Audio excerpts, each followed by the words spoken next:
छूने का आरोप लगाया। बड़ा सवाल। और आज का बड़ा सवाल, नई बेंच नई शुरुआत या लंबित रहेगा राम मंदिर विवाद? और वो इसलिए क्योंकि नई बेंच का गठन हो चुका है सुप्रीम कोर्ट के द्वारा। 6 से 7 तारीख का नई बेंच के नाम का ऐलान हो जाएगा। 10 तारीख को नई बेंच पहली बार बैठेगी और उसके बाद तय करेगी कि आखिरकार राम मंदिर निर्माण के मुद्दे को किस तरीके से सुना जाए। दरअसल ये राम मंदिर का निर्माण नहीं, जमीन विवाद है जिसे लेकर सुप्रीम कोर्ट की सुनवाई होगी। इसके साथ साथ सवाल ये उठता है कि क्या अयोध्या विवाद में रोजाना सुनवाई संभव है? क्या अयोध्या विवाद में रोजाना सुनवाई संभव है? और इसके साथ साथ क्या राम भक्तों का इंतजार 4 महीने का है या लंबा वक्त लगेगा? 4 महीने या लंबा वक्त, यह है बड़ा सवाल जो आज हम आपके सामने प्रस्तुत कर रहे हैं। और आइए चर्चा शुरू करते हैं। भारतीय जनता पार्टी से प्रेम शुक्ला जी, आरएसएस से गीता भट्ट जी, विनोद बंसल जी वीएचपी से, डॉक्टर तस्लीम रहमानी, मौलाना अतर हसन दहलवी और वसीम गाजी जी ऑल इंडिया बाबरी मस्जिद एक्शन कमेटी से आप सबका स्वागत है। प्रेम शुक्ला जी, जैसा कि हम सब जानते थे कि आज यानी कि 4 जनवरी को इसके अलावा और कुछ नहीं होना, बजाय इसके कि सिर्फ बेंच के नाम की घोषणा हो, बेंच उसके बाद तय करेगा कि आगे क्या होगा। लेकिन जिस तरह की भाषा इस्तेमाल की जा रही है, जिस तरह से राकेश सिन्हा और अन्य तमाम सांसद न्यायपालिका पर सवाल खड़े कर रहे हैं, न्यायपालिका की मंशा पर सवाल खड़े कर रहे हैं, मैं आपसे जानना चाहता हूं कि भारतीय जनता पार्टी भी संघ परिवार के सांसदों के आधार पर अपना विचार बना रही है कि आप भी न्यायपालिका पर शक करने लगे हैं?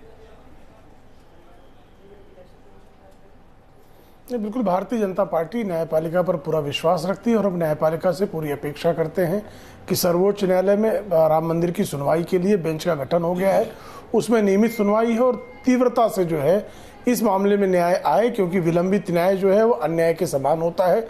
इस जो है न्याय के संदर्भ में इस परिभाषा को निश्चित तौर पर सर्वोच्च न्यायालय के विद्वान न्यायाधीश जानते हैं। हमारी पूरी अपेक्षा है कि जिस मामले को 70 वर्षों से लंबित है, जिसके कारण स्वाभाविक तौर पर हिंदू समाज में व्यग्रता है, ऐसी स्थिति में जो है नियमित सुनवाई करके उसका जितनी जल्दी निस्तारण हो जाए वो न्यायोचित होगा। अब ऐसे में गीता भट्ट जी, राकेश सिन्हा जी संघ परिवार का ही प्रतिनिधित्व करते हैं, सांसद हैं, उनका बयान जो उन्होंने न्यूज नेशन को दिया बड़ा स्पष्ट है। उन्होंने कहा कि सुप्रीम कोर्ट की मंशा पर सवाल खड़े होते हैं। जिस तरीके से 45 सेकंड में सुप्रीम कोर्ट ने सिर्फ एक बात सुनी और उसके बाद बात खत्म कर दी, ऐसा ही पहले भी हुआ था। सुप्रीम कोर्ट की मंशा पर अगर राकेश सिन्हा जैसे वरिष्ठ व्यक्ति सवाल खड़े करते हैं तो क्या संघ परिवार का भी यही मानना है?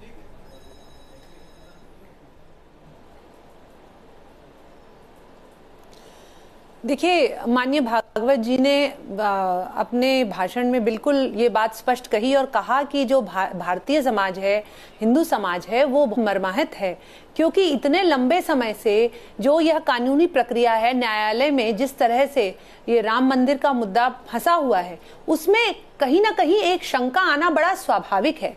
और 1992 से जिस तरह से राजनीति प्रतिकरण चल रहा है, ये तो अजय जी हम सभी देख रहे हैं, तो इसलिए ये एक बड़ी स्वाभाविक सी चीज है। हालांकि नहीं, क्या स्वाभाविक है? आइटम नंबर न्यायपालिका की मंशा पर सवाल खड़ा करना स्वाभाविक है, लेकिन ये बात मानने वाली है।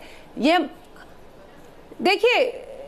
देखिए जब इतने लंबे समय तक इतने, आपको पता है जब पिछले जो चीफ जस्टिस थे, उन्होंने बड़े स्पष्ट शब्दों में कहा था कि हम जो है डे टू डे हियरिंग कराई जाएगी राम मंदिर के मुद्दे पर न्यायालय में। लेकिन जैसे ही नए जो है मुख्य न्यायाधीश आए, उन्होंने इस बात को, आप सभी को मालूम है उन्होंने क्या कहा। उन्होंने कहा कि यह हमारी प्राथमिकता नहीं है राम मंदिर। इसने बहुत हिंदू समाज को बहुत आहत किया है। और इस तो यही तो मैं आपसे जानना चाह रहा हूँ गीता जी, मैं स्पष्ट तौर से जानना चाह रहा हूँ, संघ परिवार क्या आज सुप्रीम कोर्ट की मंशा पर राम मंदिर के मुद्दे पर सवाल खड़े कर रही है? क्या आप चीफ जस्टिस के ऊपर सवाल खड़े कर रहे हैं? क्या आप ये कहते हैं कि चीफ जस्टिस नहीं चाहते हैं कि राम मंदिर का मसला सुलझे? देखिए हिंदू समाज नहीं, मैं संघ परिवार की बात कर रहा हूँ। हिंदू समाज का आंकड़ा, हिंदू समाज को ढाल मत बनाइए गीता जी, हिंदू समाज को ढाल मत बनाइए। क्या संघ परिवार ये चाहता है? क्या आरएसएस ये मानता है? संघ समाज हिंदू समाज का ही भाग है। संघ समाज नहीं, समाज का शाही भाग है अजय, दो अलग चीज है, अलग नहीं है। हिंदू हर कोई हर व्यक्ति जो हिंदू है वो संघ का हिस्सा नहीं है, इस बात को समझना आवश्यक है। नहीं गीता जी इस बात को स्पष्ट करना आवश्यक है। हर कोई जो हिंदू है वो संघ का हिस्सा नहीं है, और हर कोई जो संघ का हिस्सा है वो आमतौर पर हिंदू हो यह भी तय नहीं है। हिंदू होना अपने आप में कोई मतलब नहीं रखता। मेरा सीधा सवाल है, एक संस्था के तौर पर, एक संस्था के तौर पर, गीता जी मैं संघ की व्याख्या नहीं कर रहा, गीता जी मैं संघ की व्याख्या नहीं कर रहा, लेकिन मैं आपसे सिर्फ इतना जानना चाहता हूं कि एक संस्था के तौर पर क्या संघ परिवार, क्या आरएसएस, गीता जी आप मुद्दे से भटक रही है। मेरा सीधा सवाल है, क्या आरएसएस बतौर संस्था सुप्रीम कोर्ट के चीफ जस्टिस की मंशा पर सवाल खड़े कर रहा है, हां या ना?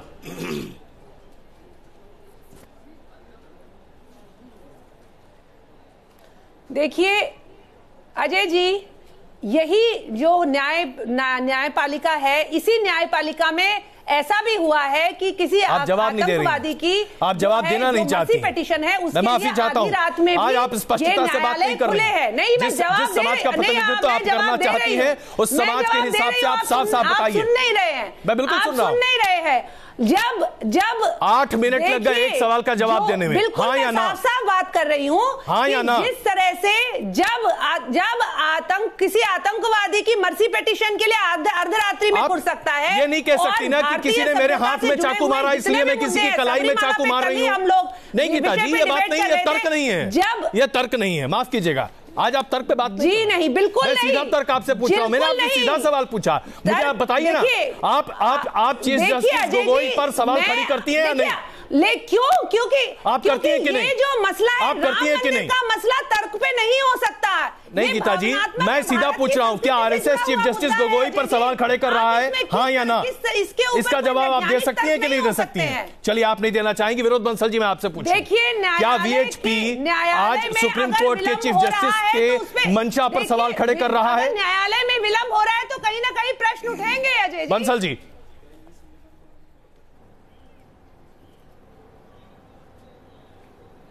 अजय जी देखिए, मैं बड़े विनम्रता के साथ में, बड़े आदर के साथ में कहना चाहता हूं जी, माननीय सर्वोच्च न्यायालय के आदर के लिए कहीं हिंदुस्तान में कोई वैर भाव नहीं है बिल्कुल भी। और ये बताऊं आपको, यही सर्वोच्च न्यायालय जो अब तक हमेशा से निर्णय देता चला आ रहा है जी। लेकिन पिछले 2 महीनों से ये बात आपको पता है कि हमेशा से बार बार ये देखने में आया है कि वो प्राथमिकता बदल रही है। कहीं ना कहीं वो प्राथमिकता बदलने के कारण हिंदू समाज अपने आप को आहत महसूस कर रहा है, इसमें कोई दो राय नहीं है। और इसमें भी कोई दो राय नहीं है। आप भी इस बात को मानते हैं कि पिछली बार उन्होंने 3 मिनट का टाइम दिया था और इस बार 30 सेकंड का टाइम दिया। आप मुझे बताइए, आखिरकार हम जो है ये उम्मीद लगा के बैठे थे, पूरा भारत इस बात को उम्मीद लगा के बैठा था कम से कम आज बेंच का गठन होकर के सुनवाई शुरू हो जाएगी। इस बेंच का गठन पिछले 29 तारीख को भी हो सकता था भाई साहब, उससे पहले भी हो सकता था, लेकिन कोई बात नहीं, माननीय सर्वोच्च न्यायालय ने नहीं किया, आज भी नहीं किया। हम मानेंगे भैया, मानने को मजबूर है क्योंकि माननीय सर्वोच्च न्यायालय हमारा। आप मंशा पर सवाल खड़े कर रहे हैं कि नहीं कर रहे हैं? आखिरकार नहीं, आप कहते हैं हिंदू समाज आहत है, तो मैं इस शब्द, इस लाइन का मतलब समझना चाहता हूं। इसके साथ ही बैच आ गया, हिंदू समाज कैसे आहत है? सुप्रीम कोर्ट अपनी प्रक्रिया के हिसाब से चल रहा है। सुप्रीम कोर्ट की प्रक्रिया हम सब जानते हैं, जो वकील है वो जानते हैं। क्या आपके वकील ने कहा कि सुप्रीम कोर्ट जानबूझकर इस मामले को 8 साल बाद, नहीं 8 साल, नहीं अजय जी, क्या किसी वकील ने कहा बाद प्रक्रिया शुरू हुई?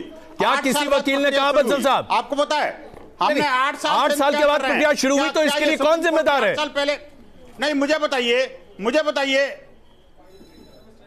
खैर चलिए, गाजी साहब कौन जिम्मेदार है? सुप्रीम कोर्ट की मंशा पर आज कम से कम वीएचपी तो स्पष्ट तौर से और हिंदू समाज आहत है, संघ परिवार कह रहा है। मैं आपसे जानना चाहता हूं, क्या इसी तरीके से न्यायपालिका पर हम आगे चलेंगे? गाजी साहब, ये पहली बात तो जो प्रेम शुक्ला जी और गीता जी और विनोद बंसल कह रहे हैं, ये इस तरह की बात कर रहे हैं जैसे कि ये सुनवाई राम जन्मभूमि के ऊपर हो रही है। ये सुनवाई राम जन्मभूमि के ऊपर सिर्फ नहीं हो रही है, ये सुनवाई बाबरी मस्जिद डिमोलिशन केस के ऊपर हो रही है। और फैसला इसमें आप लोग इसलिए परेशान आजकल हो गए हैं क्योंकि जैसा कि गीता मैडम कह रही हैं कि ये मिश्रा जी के जाने के, वो सही कहा, 4 जजेस ने, चुप रहिए आप। ये 4 जजेस ने जो कहा था, आप चुप रहिए, आप बिल्कुल चुप रहिए। आप जो 4 जजेस ने कहा था कि सुप्रीम कोर्ट में सब कुछ ठीक नहीं चल रहा क्योंकि जो जस्टिस मिश्रा थे वो इनके इशारे पे काम कर रहे थे, आज एक गीता मिश्रा ने साबित कर दिया। दूसरी बात आप समझ लीजिए बंसल साहब, वहां ज्यादा चांसेस ये हैं कि वहां बाबरी मस्जिद के फेवर में फैसला आएगा।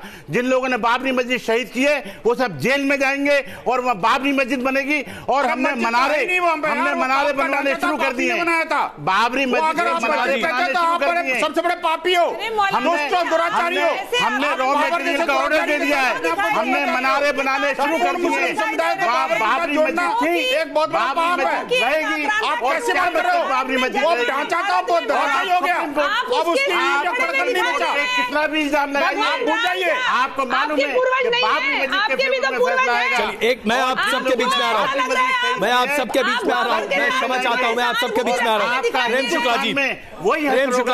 शुक्ला जी, वसीम गाजी जी जो कि ऑल इंडिया बाबरी मस्जिद एक्शन कमेटी के सदस्य हैं, वो ये कह रहे हैं कि उन्होंने मीनारों का ऑर्डर देना शुरू कर दिया है क्योंकि वो इस बात को लेकर आशान्वित हैं कि वहां पर जमीन इन्हें मिलेगी और मस्जिद ये बनाएंगे। प्रेम शुक्ला जी,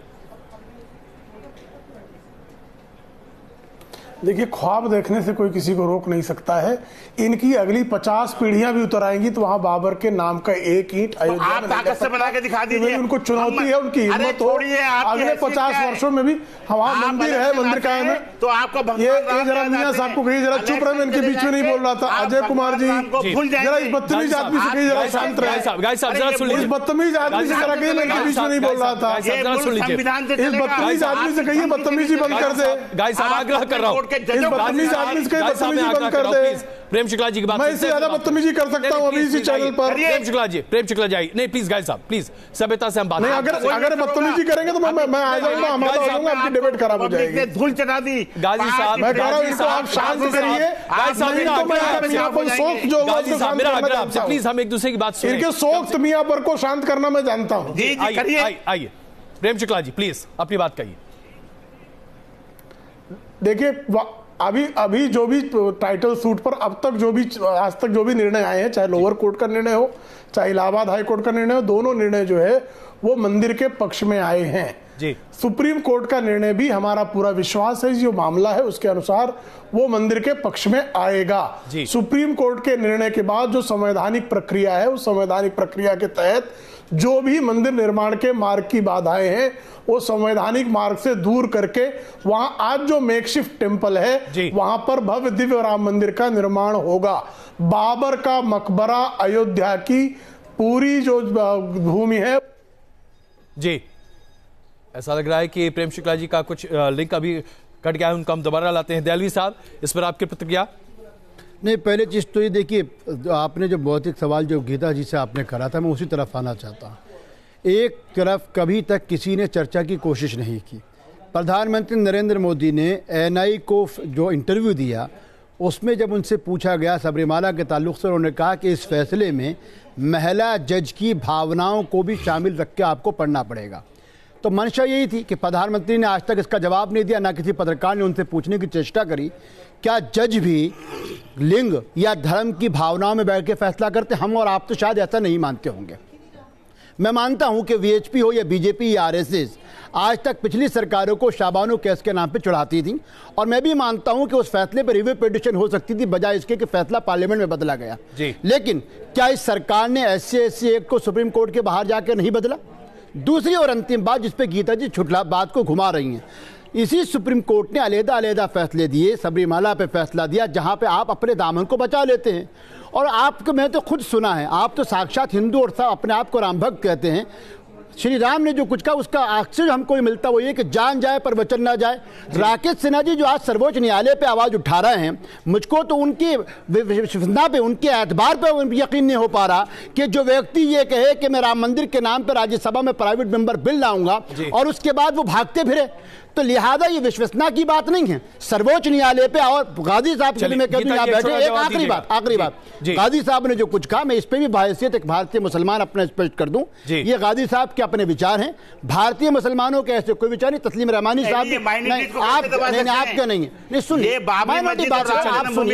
आपने बोला नहीं, दबाना चाहते हैं, बोला नहीं शुक्ला जी के बारे में जो बात कही, राकेश शुक्ला जी की जो बात कही, आप अपनी बात कहिए ना। गीता जी, ये एक आखिरी जाहिर सी बात है, गाजी साहब अब उनका निजी व्यक्तित्व है। आप हिंदुस्तान के माइनॉरिटीज के लोगों आप सुन तो लीजिए ना, आप सुन लीजिए ना, आपके बाद में कोई नहीं बोला था ना। ये गाजी साहब की अपनी राय है, हमारा कहना ये जब तक सुना कीजिए ना, आप सुना कीजिए ना, आप वही बात कह रहे हैं जो वो कहलवाना चाहते हैं। हम वही कहना चाहते हैं, आप नहीं कह सकते, हम वही कहेंगे। आप सुना कीजिए मैं अपनी बात को। सर्वोच्च न्यायालय के निर्णय से पहले मुझको कोई हक नहीं है कि मैं वहां उस बारे में कोई फैसला करूं। सर्वोच्च न्यायालय जो फैसला देगा इस बारे में भारतीय मुसलमान पूरा आश्वस्त है, और भारतीय हिंदुओं को भी इतनी आस्था सुप्रीम कोर्ट पर रखनी पड़ेगी। तो इनसे पूछिए, अगर बाबरी मस्जिद के फेवर में फैसला आया तो ये मानेंगे प्रेम शुक्ला जी? पूछिए इनसे, दीजिए। प्रेम शुक्ला जी, आप मानेंगे प्रेम शुक्ला जी? भाई साहब, बाबरी अगर वहाँ ये फैसला है कि मस्जिद बनेगी, आप लिख के दीजिए सुप्रीम कोर्ट में। अगर आप नहीं मानते तो हम भी नहीं मानते। ये फैसला आ ही नहीं सकता है। क्यों नहीं आ सकता? क्यों नहीं आ सकता? आप सर्वोच्च न्यायालय आपको चुनौती है, आपके सारी पीढ़ियों को चुनौती है। आपके जितने समर्थक उनको लेकर आ जाइए, अयोध्या की धरती पर एक ईंट रख दीजिए, आप बचेंगे नहीं। यही फैसला आएगा। आप हिंदुस्तान की मजहबी अक़लियत को डराना चाहते हैं।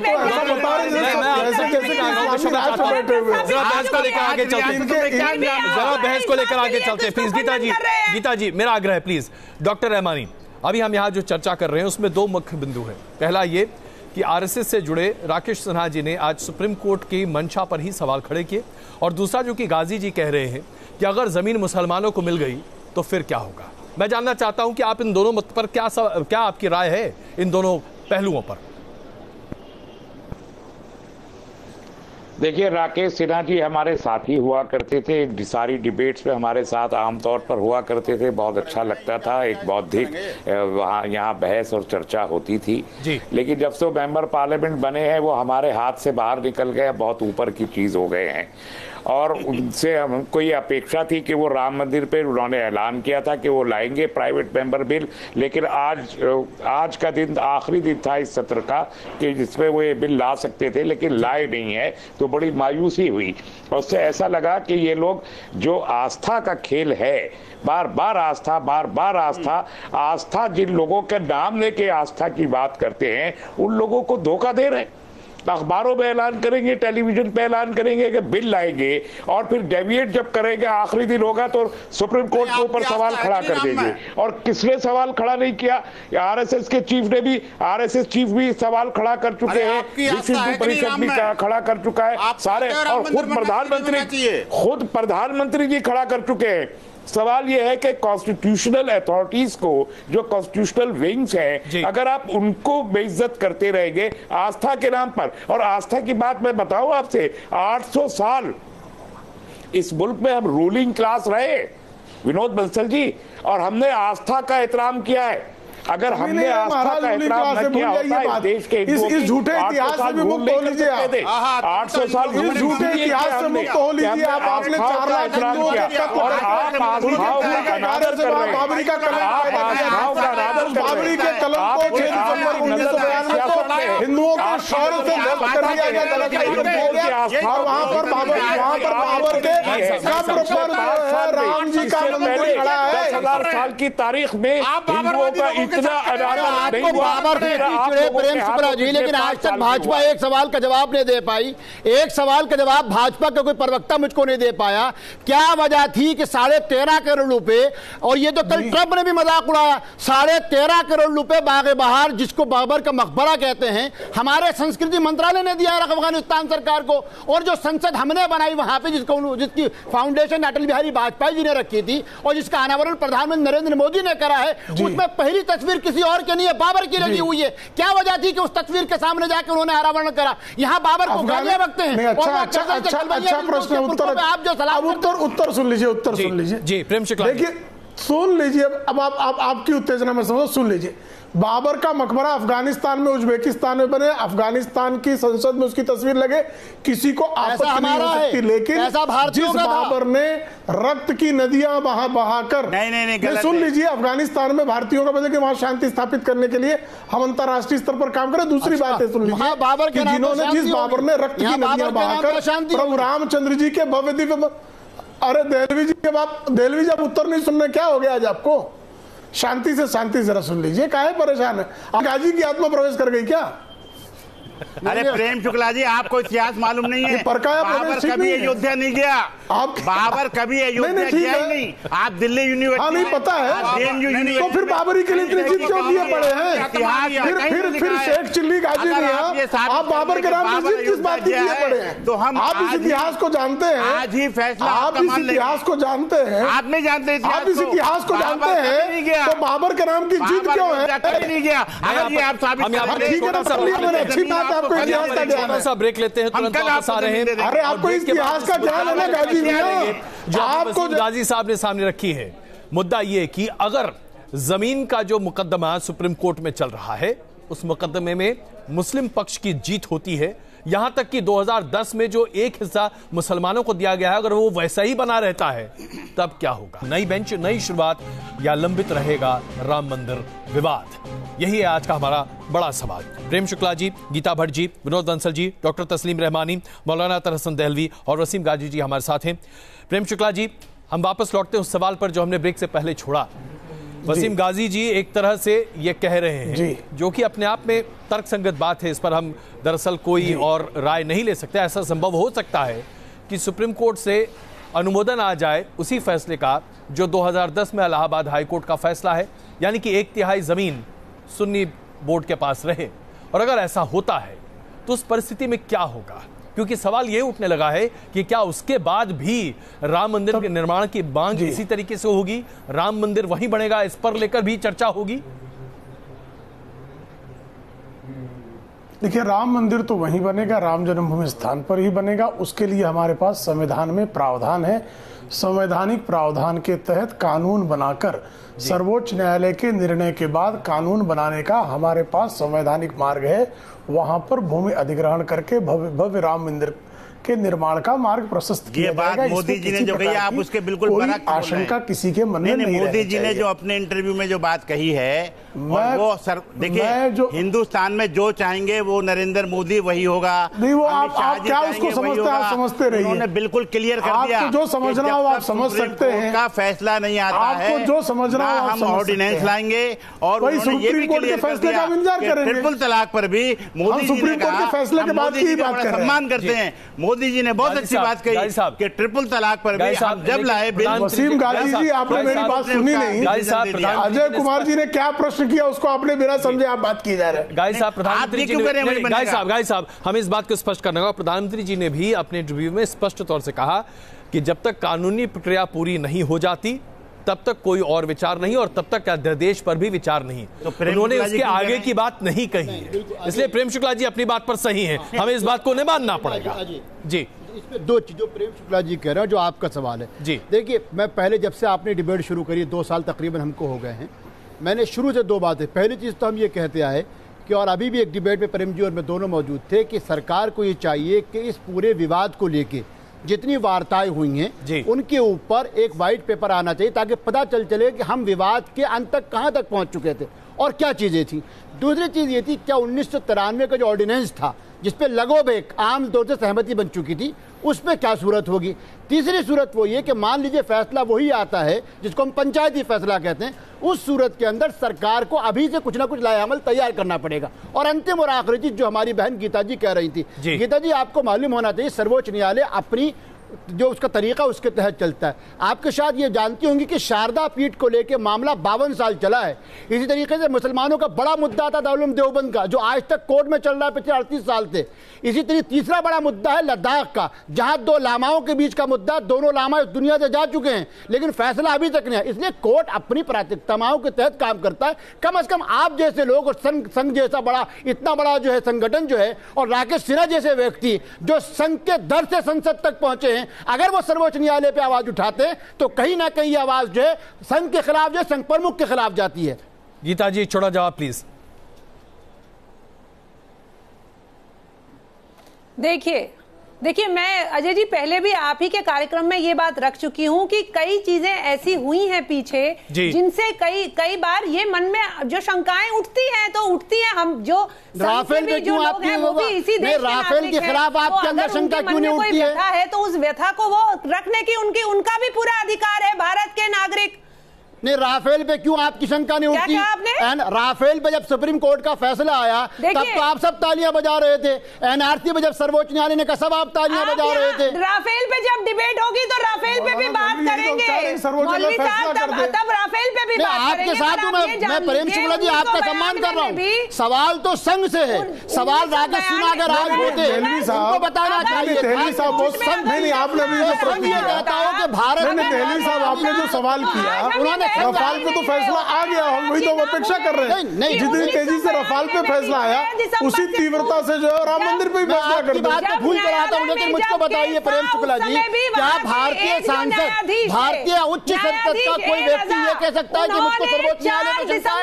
यही अपने आप में हमारे न्याय प्रणाली पे सवाल उठाना है और इसका जवाब संघ को देना चाहिए, क्योंकि वो भाजपा के मेंबर नहीं है, संघ के विचारक के तौर पर संसद। इसका भी उत्तर सुन लें आप, इसका भी उत्तर सुन लें, थोड़ा धैर्य रखें, इसका भी उत्तर दे दूंगा। जानते हुए कि धर्म संसद ने 6 दिसंबर के लिए कॉल दे रखी है, ये बड़ी अच्छी तरह से उन्हें पता था। धर्म संसद का माफ कीजिएगा, धर्म संसद सुप्रीम कोर्ट का ताल्लुक है। गीता जी क्षमा चाहता हूँ, लेकिन धर्म संसद का कानूनी प्रक्रिया से क्या लेना देना? गैर कानूनी है जो बाकी दोनों, तो ये ऐसी गीता जी मैं क्षमा चाहता हूँ, आपकी जो दलील है वो हम सब नहीं समझ पा रहे हैं।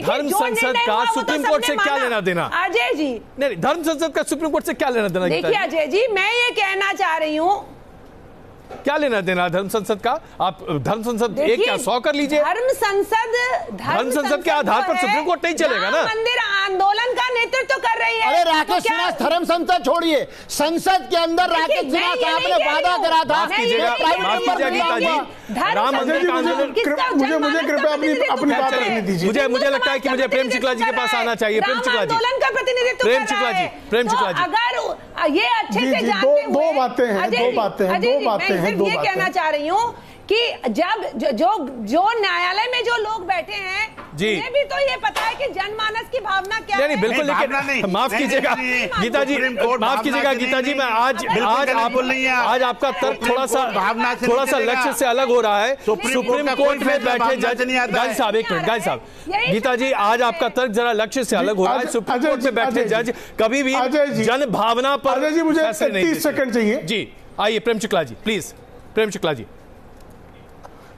देखिए, न्याय का एक प्रचलित सिद्धांत है, उस सिद्धांत के अनुसार न्याय होने के साथ ही न्याय होते हुए दिखाई देना चाहिए। बिल्कुल गलत। और न्यायिक प्रक्रिया के संदर्भ में प्रश्न पूछने की हमारी लोग तो, अरे कैसे नहीं, ये कहां से आप गलत कर रहे हैं? अजय कुमार जी, क्या आप इस प्रक्रिया को नहीं जानते हैं कि न्याय के बारे में एक सिद्धांत है कि न्याय होना तो चाहिए, साथ ही न्याय होते हुए दिखाई देना चाहिए। सही कह रहे हैं। आगे गाजी साहब जरा बीच में जरा, अरे अच्छे विमर्श को क्यों बिगाड़ रहे हैं? जी जी प्रेम शुक्ला जी बोलिए प्लीज। दूसरा प्रश्न, हमारे यहाँ लोकतांत्रिक व्यवस्था में सर्वोच्च न्यायालय के निर्णय के बाद अफजल गुरु के मामले में सर्वोच्च न्यायालय ने निर्णय दे दिया, बाद में उसको कार्यपालिका ने उनकी अपील को, जो उनकी मृत्यु क्षमा प्रार्थना के लिए जो उनकी अपील थी मृत्युदंड के लिए, उस पर कैबिनेट ने पूरी तरह से मुहर लगा दी कि नहीं, इनको क्षमा प्रार्थना नहीं दी जा सकती। राष्ट्रपति ने हस्ताक्षर कर दिया।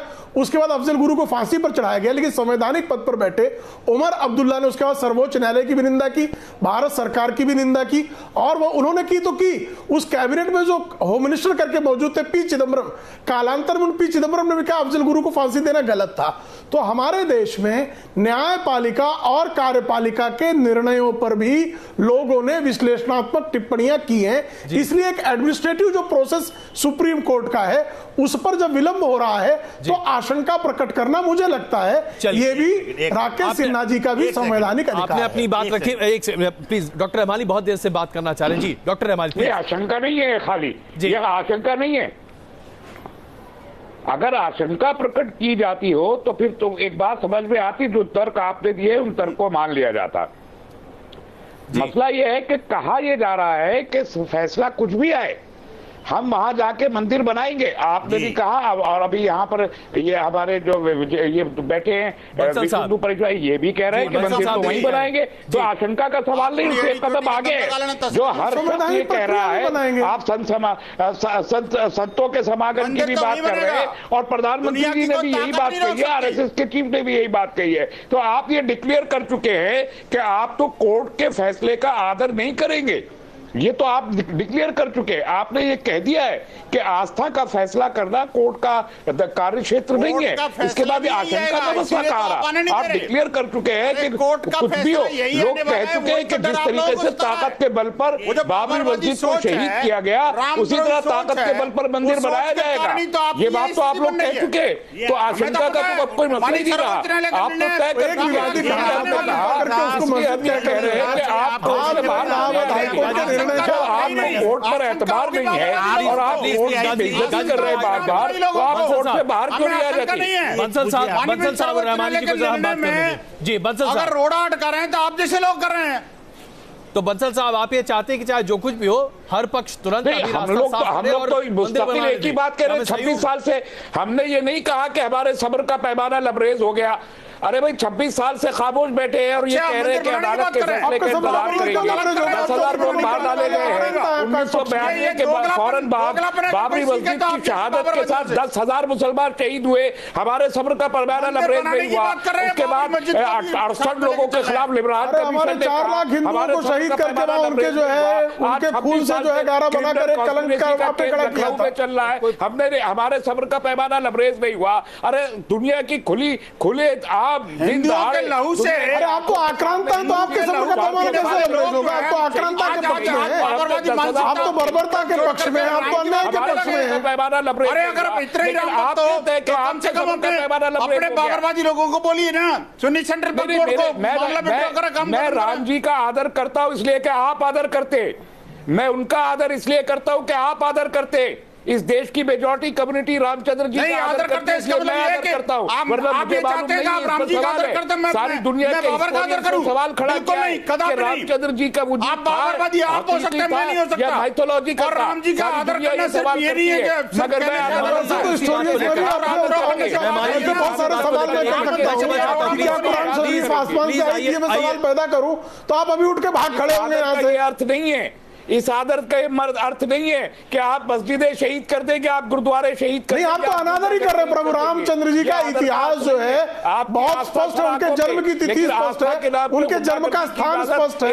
आप उनका भी अनादर करने पर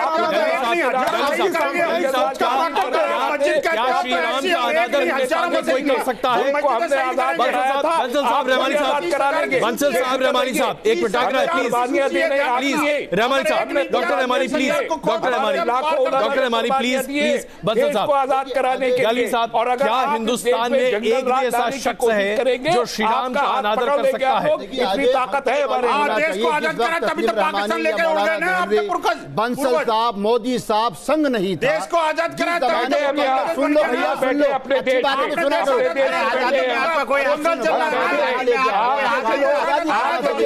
प्लीज आइए जरा बहस को आगे बढ़ाते हैं, आइए जरा बहस को आगे बढ़ाते हैं। मैं आप सबसे सीधा आगे पाना ये चुप तो हो भाई, सुन लीजिए रहमानी साहब, रहमानी साहब सुनिए, कोई हमको अरे हाँ सुन लीजिए रहमानी साहब, हम सब जानते हैं, हम सब जानते हैं, आजाद करा, हाँ सुनिए, हम रहेंगे। नहीं सुनिए, अरे सुन लीजिए भाई साहब, अरे भाई आप सुन, देखिए सीधी बात है, श्री रामचंद्र के बारे में सुन लीजिए। दशरथ पुत्र अयोध्याधीश श्री रामचंद्र के बारे में हर हिंदुस्तानी के दिल में आदर और सम्मान उतना ही है जितना मौलाना देहलवी के दिल में होना चाहिए, तस्लीम रहमानी के दिल में होना चाहिए, एक सरदार एक क्रिश्चियन के दिल में होना चाहिए। मंदिर नहीं बनने और सच्ची बात यह है जो आपने पूछा, अरे भाई सुन तो लो, आप अगर आपको तय करके आते हो डिबेट करना कि वो वहां मस्जिद में, यहाँ मस्जिद मंदिर की बात ही नहीं हो रही, रामचंद्र श्री रामचंद्र की बात हो रही है, आप बीच में उसके अंदर इंटरप्रेट करते हैं।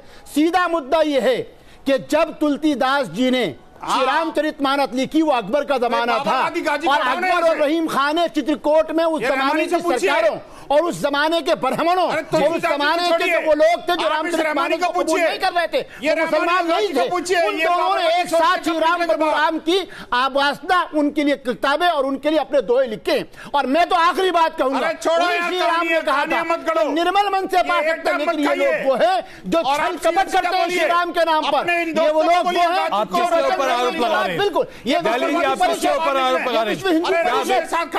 विश्व हिंदू परिषद है जो एक बंसल साहब बाबर की बात मत करो। बंसल साहब बहुत बड़ा आरोप आपके ऊपर, हम श्री राम की बात कर रहे हैं। एक सेकंड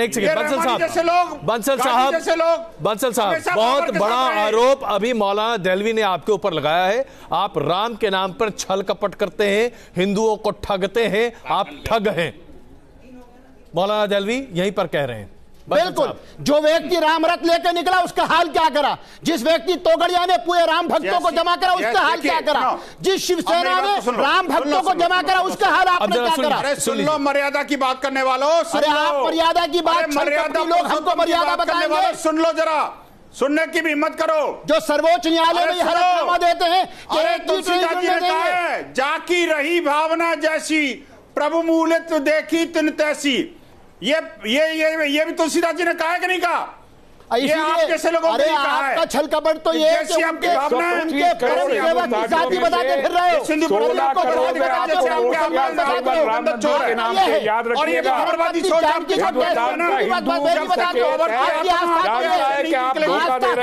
किस देश के बारे में आप नहीं आस्थाहीन लोग हो, पूरे परिवार को, प्रभु राम के सारे सेवकों को आपने ठगा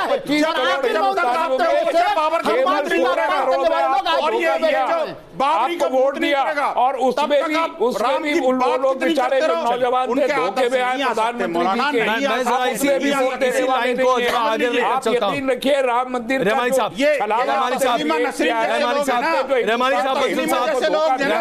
और बंसल साहब बहस को थोड़ा आगे लेकर चलते हैं, 125 को जरा आगे लेकर चलते हैं। रहमानी साहब मेरा आग्रह है आपसे, प्लीज प्लीज। गीता भट्ट जी, जिन शब्दों का इस्तेमाल अभी मौलाना दहलवी वीएचपी के लिए कर रहे हैं, इसके साथ उसी साथ साथ ये संघ परिवार के बारे में भी टिप्पणी कर रहे हैं। क्या वाकई में राम भक्तों को ठगा जा रहा है? क्या वाकई में राम भक्तों को उल्लू बनाया जा रहा है? अपने आप में बहुत गलत होगा। देखिए, बड़े दुख की बात है, दहलवी जी ने जिस तरह से रामचंद्र के नाम पर आई है, जो सरकार ये बड़ी दुख की बात है कि वो व्यक्तिगत टिप्पणी कर एक भक्तों को बोलने भी नहीं दिया जा रहा है। इस शो में भी आपके पूरे शो पर गाजीबाजी लोग, बाबरबाजी लोगों का कब्जा है। अगर कोई संगठन हिंदू समाज के मन में जो हमारी सभ्यता, हमारी संस्कृति के लिए जो आदर है, क्योंकि राम मंदिर कोई सिर्फ आस्था का विषय नहीं है, ये हमारी संस्कृति से जुड़ा हुआ विषय है। आप उसको सिर्फ एक आस्था के विषय के रूप में देख रहे हैं। पूछे छल कपट पर, ये सवाल कोई नहीं कर रहा है। गीता भट्टी सवाल नहीं है, आप बता रहे हो। आपने 1949 में चूड़ी हाथ में ले लिया था। मोहम्मद साहब की जात पूछ लो, कौन सी जात? अरे हम बता देंगे, सत्ता का रास्ता दिखाई दिया है रामचंद्र जी ने। हनुमान जी की जाति आप ईमानदार नहीं है। गीता भट्टी, आप लोगों प्लीज प्लीज, मेरे पास वक्त जरा कम है, मेरे पास वक्त जरा कम है, इसलिए मैं आप दोनों के बीच में आ रहा हूँ। प्लीज, मैं आप दोनों के बीच में आ रहा हूँ, क्षमा चाहता हूँ। आप ईमानदार नहीं है रामचंद्र के लिए। रहमानी साहब और गीता जी, रहमानी साहब और गीता जी प्लीज, मैं आखिरी सवाल, रहमानी साहब और गीता जी प्लीज प्लीज, आखिरी सवाल को आज नीचा कर दिया है। आखिरी सवाल। अजय जी, आपने डिबेट के स्तर को नीचा कर दिया, ये इनका कहना है, जवाब दे दीजिए आप। मैंने? हाँ, चलिए, अगर मैंने आखिरी बात का, अगर मैंने इतना पूछ लिया कि हिंदू हृदय सम्राट श्री नरेंद्र मोदी की सरकार में परम भक्त राष्ट्रीय राम के परम भक्त हनुमान जी की जाति को योगी आदित्यनाथ पूछते हैं, तो ये शर्म की बात आपके लिए है। मौलाना दहलवी ने हनुमान जी की जाति नहीं बताई थी, आपके योगी आदित्यनाथ ने आज उनकी जाति बता दो। चलिए आइए, मौलाना अल्लाह मियां की जाति बता दो कौन सी है। बोलिए, कार्टून के नाम पर आपने कितने का खून बहाया? अरे ये एक कार्टून के नाम पर कितने का खून बहाया? शर्म करो, शर्म करो, अरे शर्म करो मौलाना, शर्म करो, आगे बढ़ाते हैं इस बहस को, जरा आगे बढ़ाते हैं। प्रेम शुक्ला जी, मेरा आखिरी सवाल। प्रेम शुक्ला जी, मेरा आखिरी सवाल। गाजी जी यहाँ पर कह रहे हैं कि अगर आपकी आस्था इतनी ही प्रबल है तो सरयू के उस पार राम मंदिर बना लीजिए, क्या दिक्कत है? गाजी जी, आपका ही सवाल है ना, पूछिए प्लीज। और प्रेम शुक्ला जी जवाब दे रहे हैं। गाजी साहब, वहाँ मस्जिद बन जाए। देखिए, हमारी मंदिर वहीं बनेगा, दुनिया की मस्जिद रहेगी, क़यामत तक रहेगी। गाजी की 70 पीढ़ियां आ जाएंगी, वहाँ बाबर के नाम की एक ईंट नहीं लग सकती। वो तो खत्म हो गया। एक बिंदु और कहना बहुत आवश्यक लग रहा है। पैगंबर मोहम्मद का एक कार्टून बन जाता तो इस देश में जो आग लग जाती है, रहमानी यहाँ बैठकर हमारे प्रभु रामचंद्र जी पर सवाल उठते हैं, क्या इनको हिंदुओं की सहिष्णुता जो है, हिंदुओं की सहिष्णुता ही है, इनको हिंदू जो है पीट नहीं रहे हैं? ये लोकसभा के जो है हमारी अपनी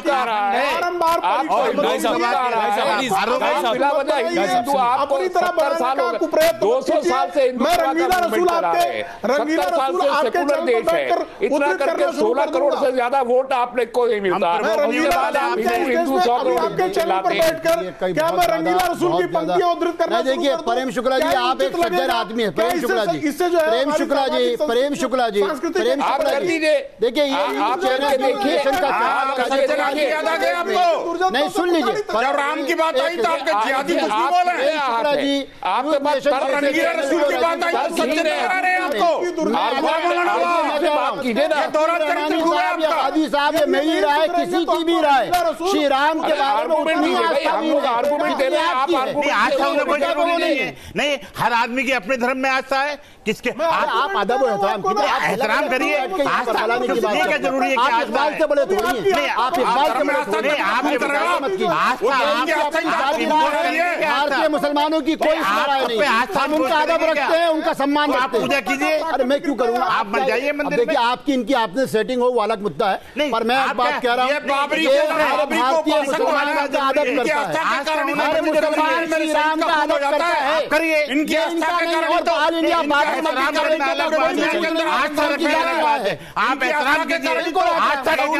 आप पूरी दुनिया को तलवार के बल पर जीता जा रहा है दुनिया को। इस्लाम में यही इनकी आस्था है, इस्लाम करना है।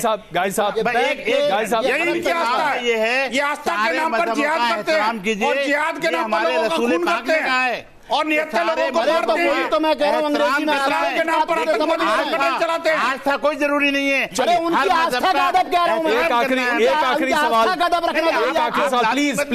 प्लीज। जैसे लोग सीधे सीधे ये बाबर की औलाद है, बाबर की एक औलाद। आखिरी सवाल, आपके इस्लाम में आस्था क्यों नहीं है? एक आखिरी सवाल प्लीज। बाबर की औलाद है ये। बंसल जी, बाबर की औलाद, प्लीज।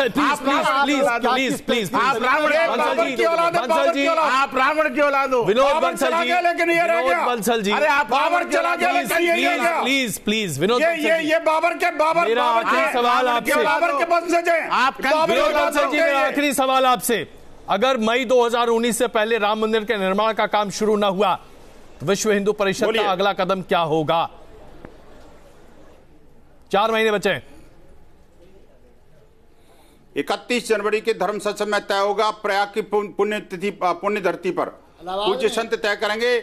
आपको आगे जाने की जरूरत नहीं है। 31 जनवरी और 1 फरवरी की तारीख आप याद कर लेना अजय जी। उसमें पूज्य संत जो निर्णय करेंगे, हिंदू समाज प्रण पण से उसकी रक्षा करेगा और हमें चाहे जो भी करना पड़े भगवान श्री राम की जन्मभूमि पर भव्य मंदिर बना के रहेंगे, चाहे बाबर हो, गाजी हो, तस्लीम हो। बहुत धन्यवाद आप सबका इस चर्चा में शामिल होने के लिए। तो अब इंतजार करना पड़ेगा 31 का, लेकिन इसमें कोई शक नहीं है कि यह एक ऐसा मुद्दा है जिसका समाधान न तो सरल है और न ही आसान। पुणे का आरोप लगाया